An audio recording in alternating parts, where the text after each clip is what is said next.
Welcome back to the Acro Lab. My name's Tim, and this is episode 10. Today we're going to do another one of our taxonomy deep dives. These deep dives are the opportunity to try and get a finer appreciation of acropora corals and try and build a bit of a workflow or a simple guide to recognize particular traits or characteristics in an acropora in an attempt to name them in the wild or in your coral shop or in your tank at home. So today we're going to focus on our classic staghorn corals that fit within the Robusta species group. So I've got a little bit of a presentation prepared. We'll step through that with all the main species within the Robusta species group. And I've got a bit of a challenge at the end where we're going to try and identify a classic staghorn coral from my own collection. And we'll see if we can use the process of elimination by looking at some of the key traits to see if we can get to a point where we can successfully name it. And then you guys can leave a comment and tell me how badly I screwed that up and maybe have a go at naming it yourself. So anyway, hope you enjoyed today's episode. As always, if you've got any feedback, please leave a comment. And yeah, I hope you enjoy the episode. All right, before we get started with our Robusta species group deep dive, just a couple of notes. First off, as with the Humulus species group and all of these taxonomy deep dives, I'm not an expert in taxonomy. This is an attempt by me to try and learn the names of these species. And so there's a very good chance I'm going to get some of these species wrong. So if you do notice anything that I've incorrectly labeled or got wrong, please leave a comment. I'd love to learn by my mistakes and correct where I have made those mistakes. So look, I guess what I'm saying is I'm coming from a place of using these deep dives as a process to learn myself how to name these corals by their proper scientific names. Secondly, I've got full reference to all Wikimedia Commons imagery throughout the presentation. I'm trying to provide good knowledge here for you guys, but also avoid any copyright infringement. So there's probably better photography that you can find on the internet for these particular species, but the photography that I've used, and they're excellent photos, are ones that typically come from Wikimedia Commons sources with appropriate licensing and references within it. As per the image here on the front slide by Jean-Paul Borkamps. So anyway, with those notes aside, let's jump in and do our Robusta species group deep dive. So let's start with our family tree. So within the Acroporidae family, there a number of species groups. One of those species groups is the Robusta species group. And within the Robusta species group, today I'm going to focus on 6 individual species. So Abratinoides, Intermedia, Listeri, Palmeri, Polystoma, and Robusta. So I've got a bit of a prezzo on each one of these 6 species within the Robusta species group. So the first species I'm going to focus on within the Robusta species group is the Acropora abratinoides. And for those of you who are from the synthetic salt world, you go to your local fish shop to get your salts and you would have seen the Tropic Marin Reef Pro bucket. So that image there is a classic image in the hobby of the Abratinoides species. So obviously within the species group Robusta, its type is usually found in the Indian Ocean. And in Australia, it's present on the Great Barrier Reef and reefs of Western Australia. it typically forms, its morphology is typically of an arborescent table. So arborescent meaning tree-like, and table as in a colony that sort of keeps a flat structure overall in terms of its overall characteristics. The branch length of the Abratinoides tends to be about 5 to 10 centimeters long on the axial correlate, with a thick branch diameter of over 2 centimeters. And that's a classic trait in general of the Robusta species group, is it tends to have these thick axial correlates. The branch dominance is axial, so it's got an axial correlate dominance over the radial correlates, and its branch shape tends to be tapered, meaning that it starts thicker at the base and works towards a thinner correlate at the tip. And as with all of these taxonomy deep dives, I'd just like to reference Wallace, Dunn and Muir and their revision and catalogue of worldwide staghorn, coral, acropora and isopora in the Museum of Tropical Queensland. It's a fantastic source of knowledge. You can source this online. The Queensland Museum have kindly made this available as a PDF you can download. I would strongly recommend you having a look at this. It's such a great reference, and I've used it to help collect some little tidbits and facts about some of these corals. So Abratinoides tends to be an elongated, thicker branch type, and got that classic staghorn look. The intermedia, so Acropora intermedia is our next species within the Robusta species group.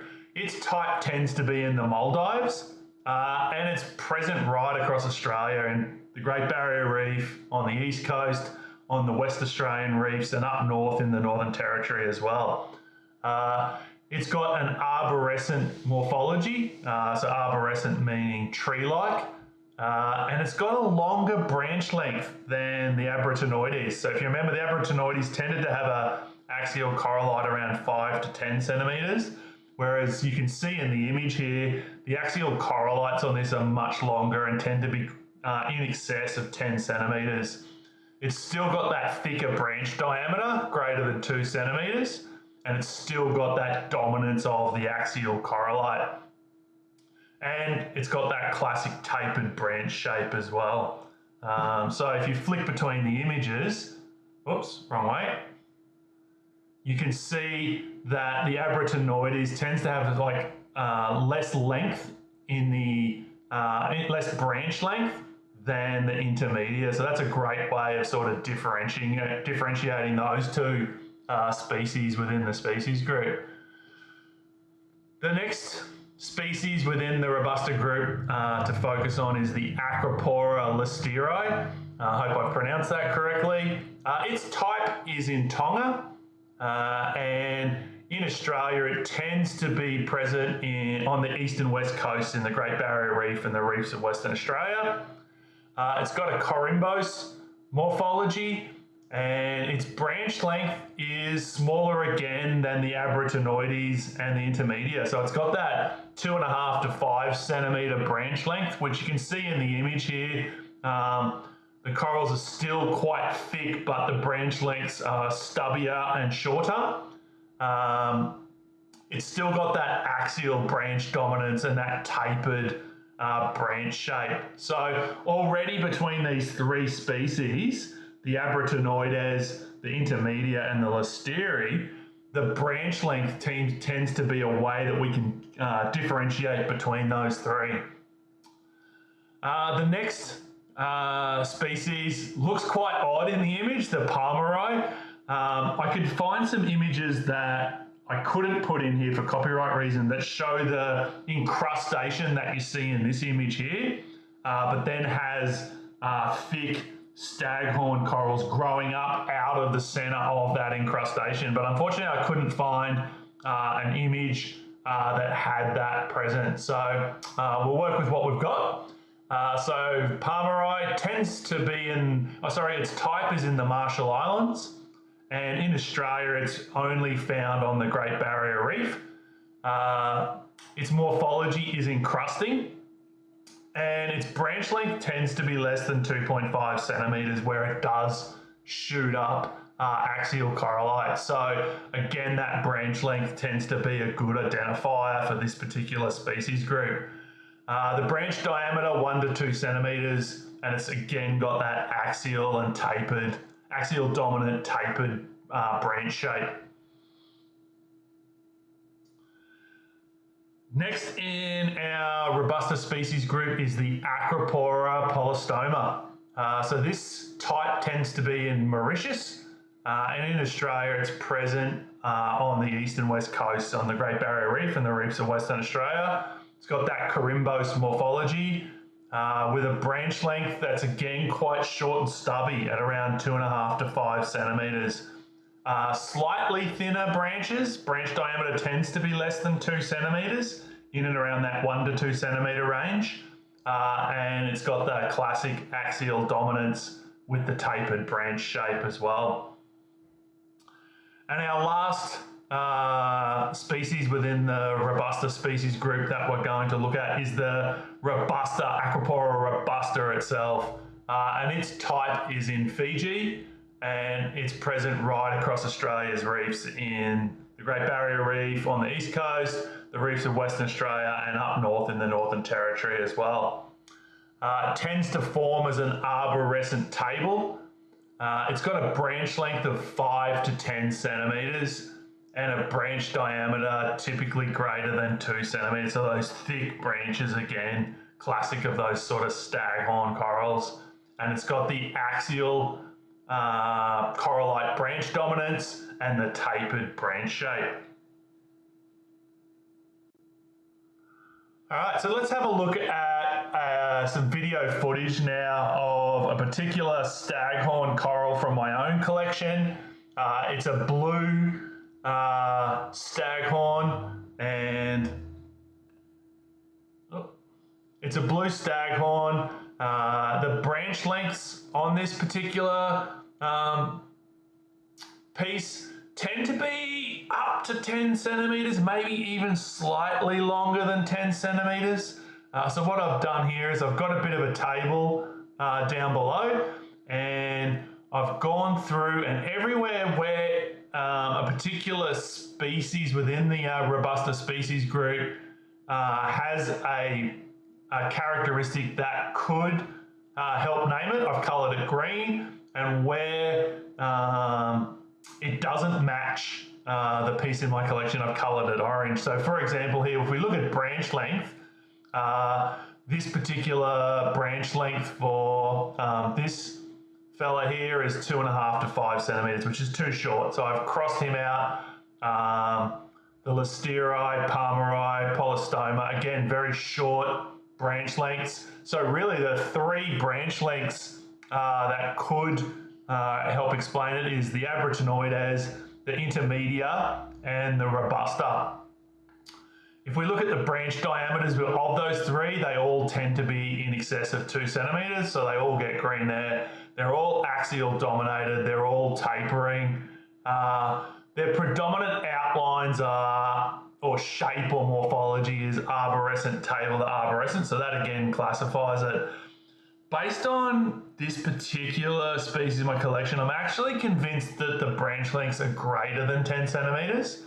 So I'm leaning towards naming this particular fella the Acropora intermedia, but I'm kind of hedging my bets. It may be an Abractinoides or Robusta as well. But if I had to make a guess, I would say it's the Acropora intermedia, which if we look back to our earlier slide, looks very similar in imagery to what we've got in my collection.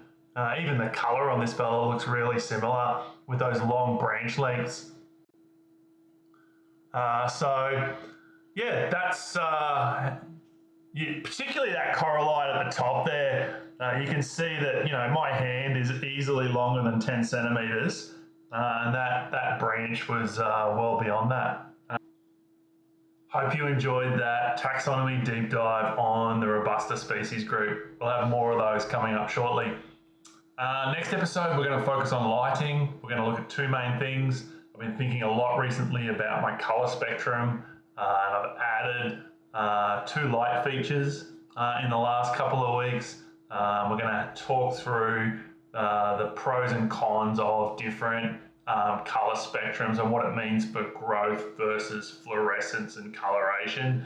The other thing we're going to do, I've invested in a par meter recently, so we're going to analyse right across my frag trays the collective par in terms of hotspots and dead zones, and how positioning and angling of certain light features can enhance your par readings for your acropora corals. So if you're interested in lighting, make sure you catch the next episode coming up in the next week or two. Anyway, that brings a close to today's episode. Hope you enjoyed it. Until next time, may your reef thrive.